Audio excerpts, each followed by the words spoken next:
Thank you for that warm welcome. I'm thrilled and delighted to be with everybody today. I wish I knew everybody, but I'm delighted to meet you guys, and I'm going to try to stay for the next panel. Unfortunately, my schedule's kind of crazy. Back when I was an academic, I lived for conferences like this, and I would not miss a single panel, and I would spend weeks getting ready with a paper rather than trying to scribble out my thoughts on the Amtrak. The truth is that I've been puzzling over the questions presented at this conference for a few weeks, ever since I had the chance to start to think about it. And there are some fascinating philosophical puzzles that are created by the question here. And so I just want to lay my cards on the table that I arrive with a lot more questions than I do answers. And so I came to get some answers, and I hope at least when the Brennan Center, I think this is going to be published as some kind of law review symposium. Is that right? I hope it will. Well, anyway, I hope somebody will send me the answers when it's all over, whether it's published or not. I'm always delighted here to be at the National Constitution Center with my friend Jeff Rosen, the president. He's someplace out there, I think. I saw him briefly. Thanks for doing such a great job for the Constitution Center, for Philadelphia, for America, in creating this incredible space, this incredible forum and think tank about the Constitution with its remarkable feng shui for constitutional ideas and values coursing through the place. And thank you for arranging for such beautiful weather in Philadelphia, too. I mean, it's a lot hotter down in Washington, although there it's not just the heat, it's the stupidity, as you know. When I started thinking about the provocative premise of this conversation, I started by asking myself whether the Articles of Confederation are relevant at all to the interpretation of the Constitution, as opposed to its historical appearance and understanding. Obviously, it's part of the dynamics of history, but is it relevant to what judges and lawyers do? Is it relevant to the interpretation of the Constitution? After all, the Constitution is supposed to be a complete and self-contained document unto itself, and we like to think that the answers lie within the Constitution, or to the extent we go outside of it to the Articles of Confederation or the Articles of Association or the Declaration of Independence or the original state constitutions or the Magna Carta or any other written text, are we essentially fishing for evidence that's going to support whatever particular interpretation that we want to torture out of the Constitution or we want to find there? Or does it actually help us arrive at some kind of objective, determinate meaning of the Constitution? And that's hard to know. It's hard to see exactly. I guess the best argument for that kind of extrinsic textual evidence usually comes from a dictionary. That was certainly Justice Scalia's claim, that if you looked at the dictionary that was in use at the time that a certain constitutional provision was written or a constitutional amendment was added, that would give you a sense of the original understanding of the language and therefore an original understanding of the text as adopted. If you go outside of that to other legal documents, even those in the chain of political custody of the United States, like the Articles of Association, Articles of Confederation, there are a lot of problems that come up. If we're looking for a word that was originally there that was omitted, does that indicate a kind of rebellion against that word, a departure from that word? Or does it indicate that that word or a concept was just taken for granted and should be assimilated into the Constitution? And so you see when you're in an actual case or controversy how an omission can be played one way or the other. Even with the continuation of particular language from the Articles of Confederation to the Constitution, the continuity of words, which might seem to indicate a continuity of legality, could be altered according to the context within which the language appears now in the Constitution. Does the context actually alter that original meaning?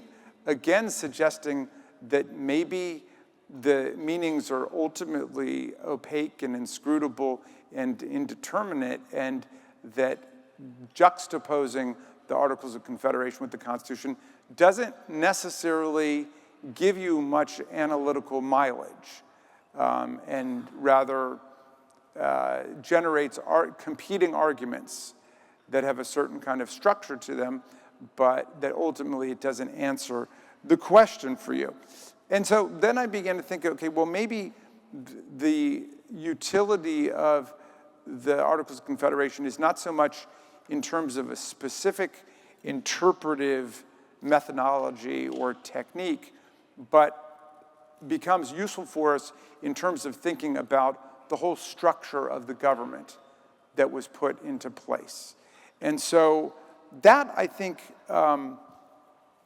may give us some more fruitful lines of inquiry. And again, this is at a more abstract or conceptual level, but it's still rooted in the language of the different documents. So the big difference that I can find, well, before I get to the big one, let's take this medium-sized difference. There's no president in the Articles of Confederation. There is a president in the Constitution. Now, what does that indicate?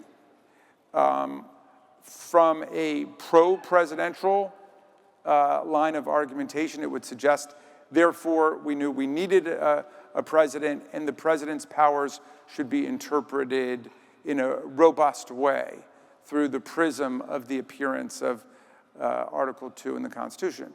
Or, alternatively, somebody more closely identified with Article 1, like me, a member of Congress, might say, well, the presidency was added only as a matter of necessity. The presidency was still subordinated to Congress. After all, Congress is in Article 1, which sets forth all of the powers of the Congress. It appears right after the preamble of the Constitution. You know, even when you get to Article 1, Section 8, Clause 18, and all other powers necessary and proper to the execution of the foregoing powers, the so-called sweeping clause, which sweeps in all other kinds of powers. And then you get to Article 2, four short paragraphs. The most important of them may be a president shall be impeached for treason, bribery, and other high crimes and misdemeanors.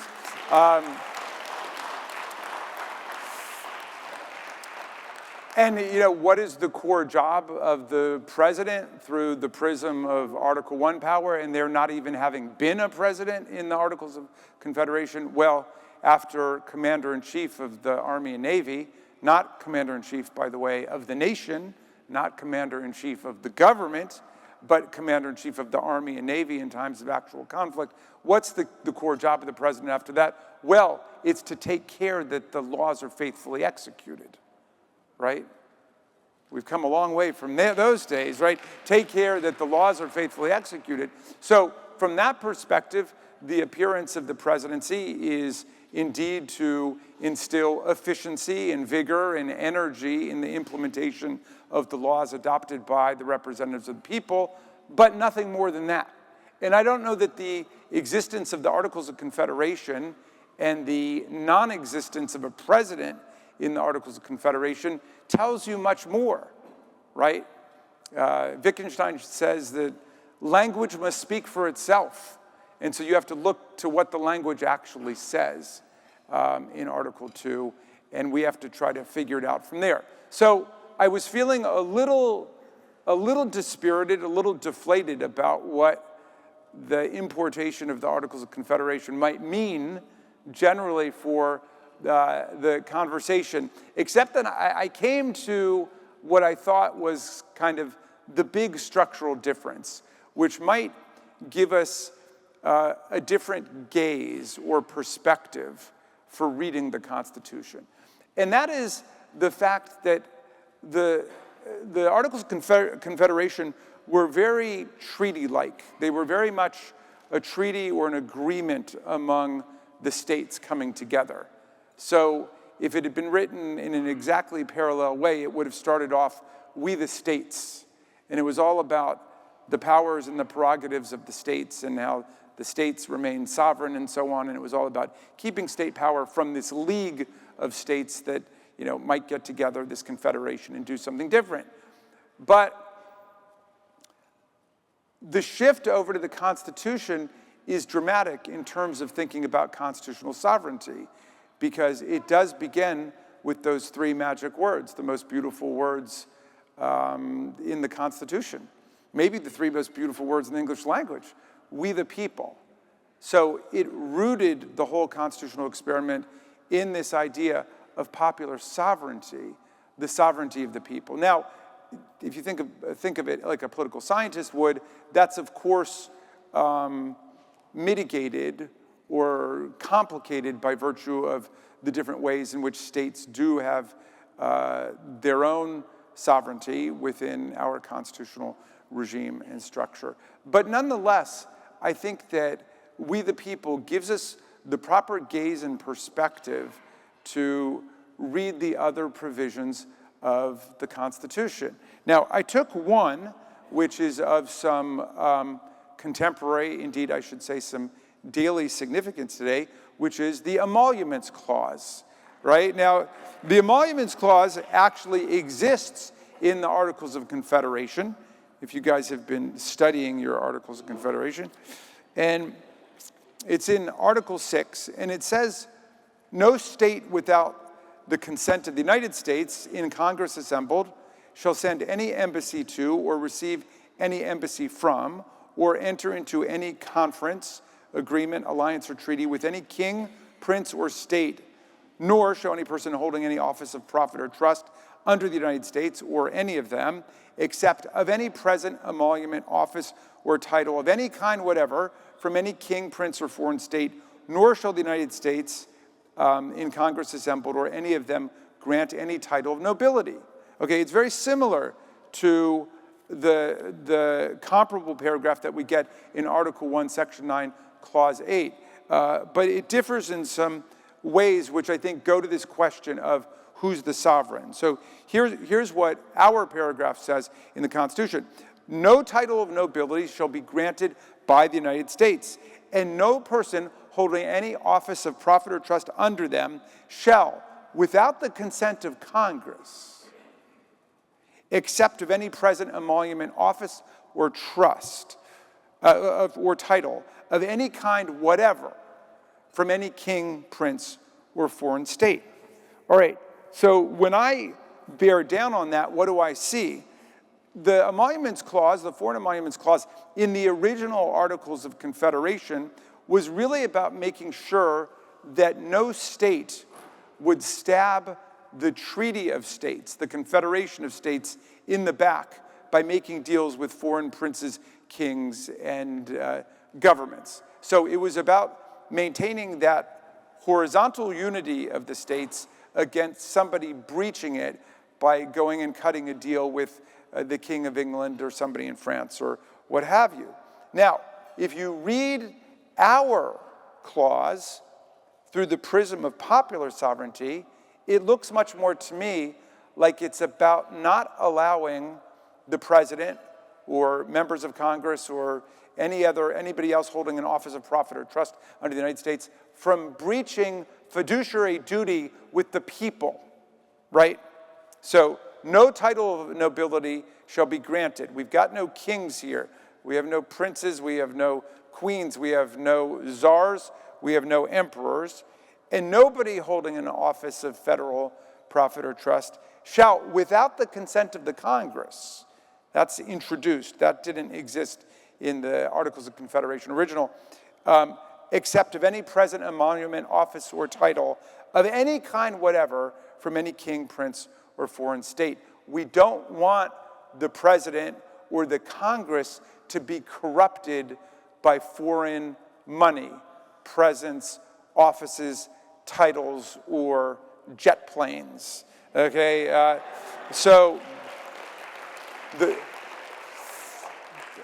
Those of us who aspire and attain to public office under our Constitution are nothing but the servants of the people. And the moment that somebody gets into office and begins to think that he or she has or deserves or commands a title of nobility, of king or prince or czar or emperor or what have you, that is the moment to evict, eject, reject, try, impeach, convict, and start all over again. And that's where I think the neighborhood of surrounding principles becomes so important, and why ultimately, why these little clues may have some significance if you're lucky. Every once in a while you can find a diamond in the rough perhaps, but generally, I'm kind of with Wittgenstein on this, language must speak for itself. And the fact that we do have an impeachment clause is enormously telling. Sometimes my colleagues, not just across the aisle, but sometimes my best friends in Congress like Nancy Pelosi, they'll get up and they restate this fifth grade dogma that we have three co-equal branches of government. Well, first of all, co-equal is not even a word, okay? That's the first problem with that claim.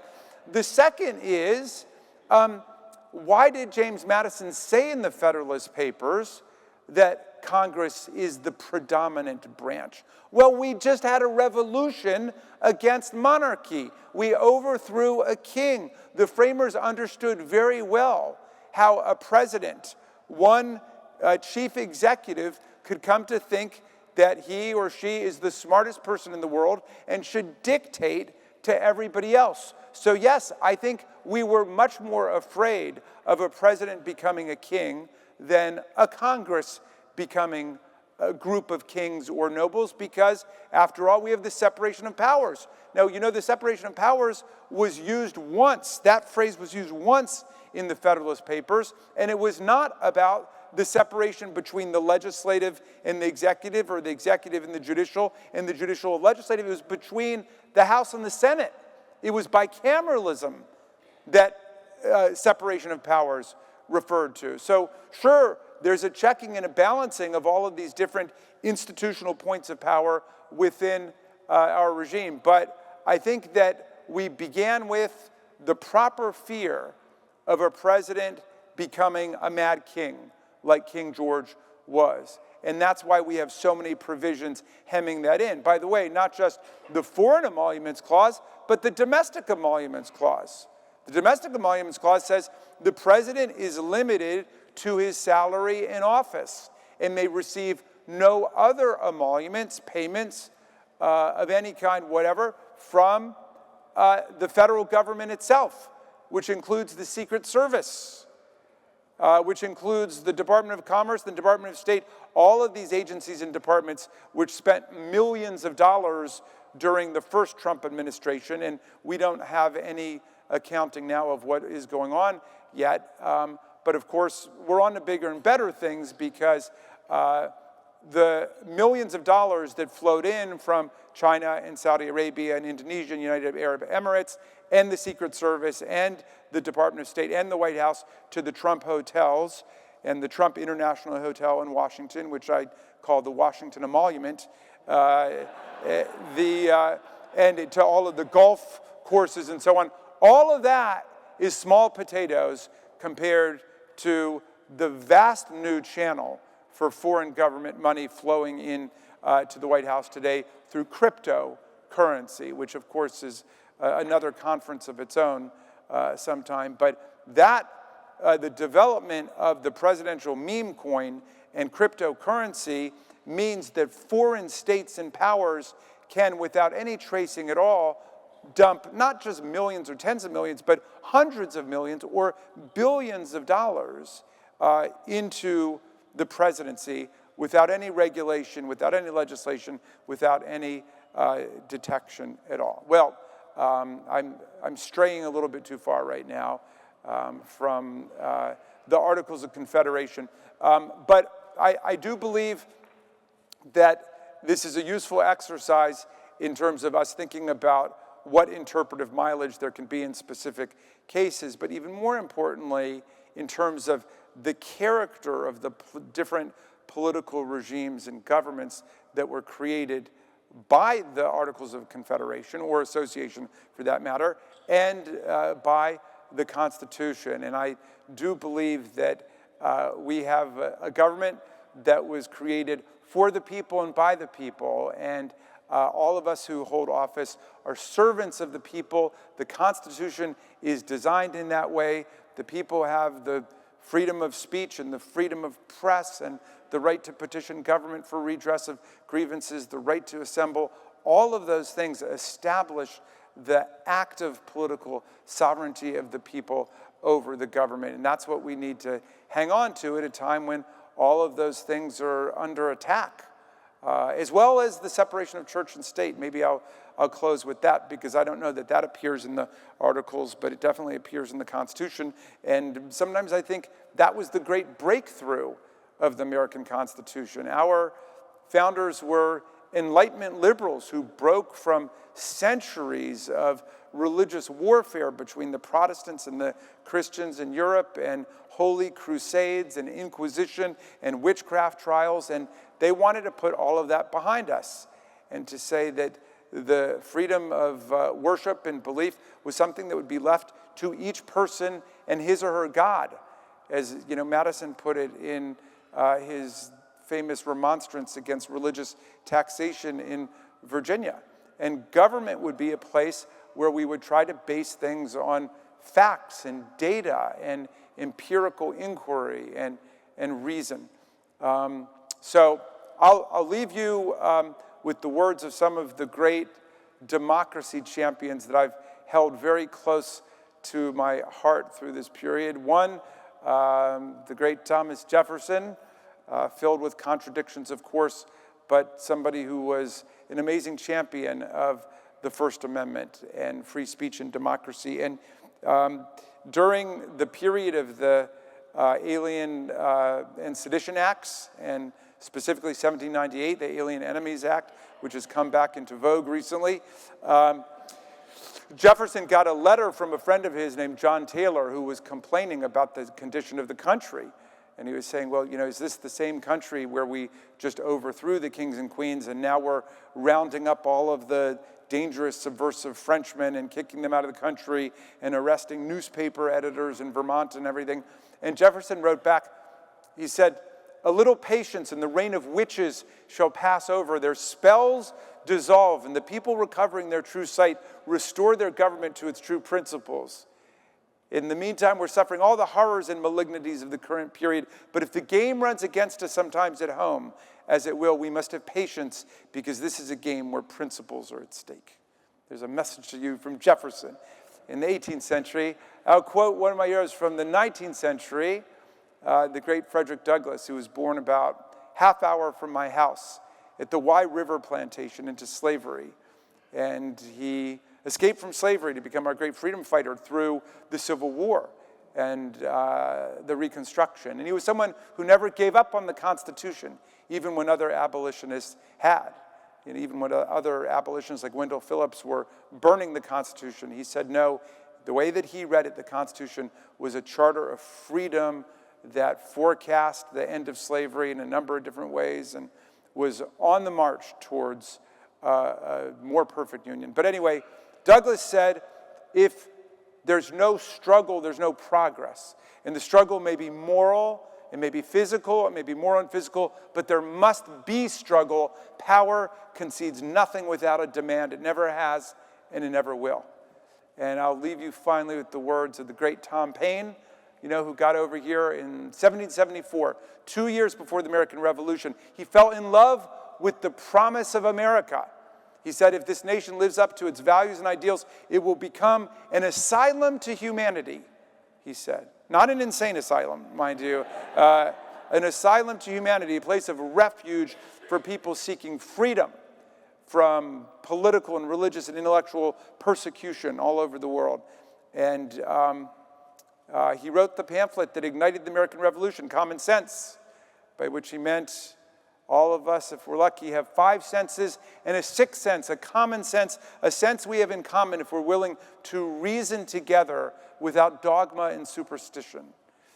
But anyway, that was a tough year, 1776.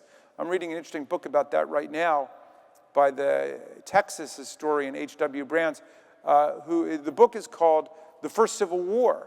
And it's about how the American Revolution was really a civil war, a war at home, because half of the people were running around saying, you can't beat the greatest empire that ever existed. You can't dethrone the kings and the queens and the emperors and the czars. For all of human history, people have lived under people like Vladimir Putin and Viktor Orban and Kim Jong-un. That's the fate of humanity.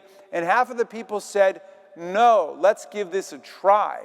Let's pledge to ourselves our sacred honor, our property, our very lives, in order to establish government that rests on the consent of the governed in pursuit of life, liberty, pursuit of happiness, the unalienable rights of the people, the protection of the rights of the people, all of whom we would interpret them to be saying, at least today, are born equal. But anyway, so Paine wanted to write a pamphlet to give people some hope, some courage, to embolden them during a very dark period.